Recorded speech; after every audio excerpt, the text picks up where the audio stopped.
亮一格灯。粉丝说这个电池从2楼摔下来，外壳是摔裂了，现在电池是不充电也不能用，我们检查一下，只有3颗螺丝了。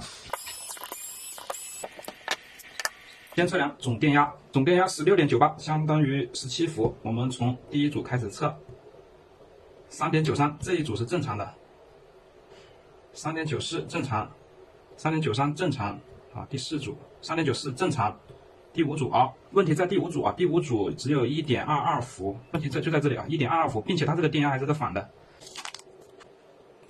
就是这2颗，这个黑黑的不知道什么东西，擦一下，这个应该不是漏液吧？漏液也不是漏这个黑色的呀。我这一颗支架都摔坏了，全部拆掉，然后呢，剩余8颗测量容量内阻，根据剩余8颗的容量内阻匹配这2颗电芯，直接拆。微克氏的连接片它是铜的，它和普通的不一样，所以我们呢得好好的拆，把它拆完整了之后呢，用回这个，因为它这个连接片比较好，外面是买不到的。我们这个维修呢，跟别人的修法不一样哦，我们是属于精修。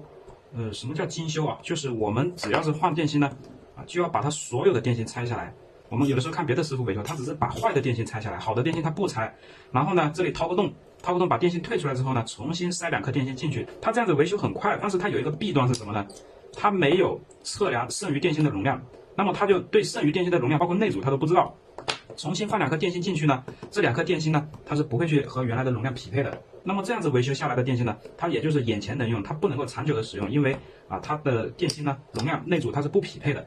很快呢就会存在压差，电芯全部拆下来了，不拆出来是不知道的。像这一颗它都已经变形非常严重了，但是它是好的啊，它是好的。我们可以量一下电压看一看，电压3.936，跟其他的是一致的，一模一样，已经很扁了。我们把这个扒开再看一看，这个是三星的电芯啊，三星的电芯是属于品质天花板级别的存在啊，三星、索尼这些都是属于天花板。看这个变形非常严重。它没问题，然后这2颗呢就是故障的，也变形，也是变形很严重。剩下这几颗呢，就没有存在变形，然后都是好的。我们就把这几颗呢上分容仪去测量容量内阻，然后呢，根据它的容量内阻来匹配3颗一样容量、一样内阻的电芯。好的，朋友们，这7颗电芯的容量呢，我们就已经测量完成了。我们看一下这个数据，从这里看，这7颗，它最高的就是这颗2375毫安时，内阻14.6，最低的2358，内阻14，它们的内阻都是一致的，13.5到14.6，13.5到14.6，内阻差在1毫欧，容量差在17毫安时，这个一致性是非常的好的。我们现在呢就要找到3颗容量在2360到2370的，然后它的内阻是在14左右的电芯。这样子呢，去替换这原来的坏的3颗电芯，只有这样子更换的电芯呢，整个电池组才可以长长久久的使用。这一个步骤就叫做分容配组，这个步骤可以说是锂电池维修里面最重要的一个步骤。如果没有这一个步骤这个电池呢，几乎等于是白修的。好的，朋友们，这3颗就是我们匹配的电芯容量是非常接近的2350、2352、2359。它们的内阻也是接近的，那么它这个容量呢略微的偏低我们就需要把它的容量进行一下分配。我们把容量按照从高到低的顺序排列，好，然后呢最高的和最低的搭配，这样子它们的容量呢就平均起来了。我们现在呢就可以开始装壳。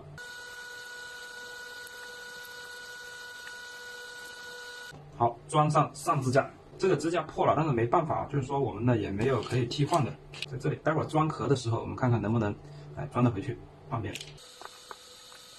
现在呢，我们开始焊接电芯，点回原来的痕迹。好的，焊接完成，可以看一下我们维修后的效果。使用的是原来的连接片，原来的连接片它是铜的，它外表看着是这个钴镍的或者钢带，实际上它是铜材质。铜材质它的内阻非常的低，内阻低呢可以增加过流，减小发热。现在按一下电量指示灯。点亮3颗电，这是原装的充电器，我们测试充电。好，绿灯闪亮，这个就说明是正在正常充电，充电没问题。使用原装电锤测试放电。好，放电没问题。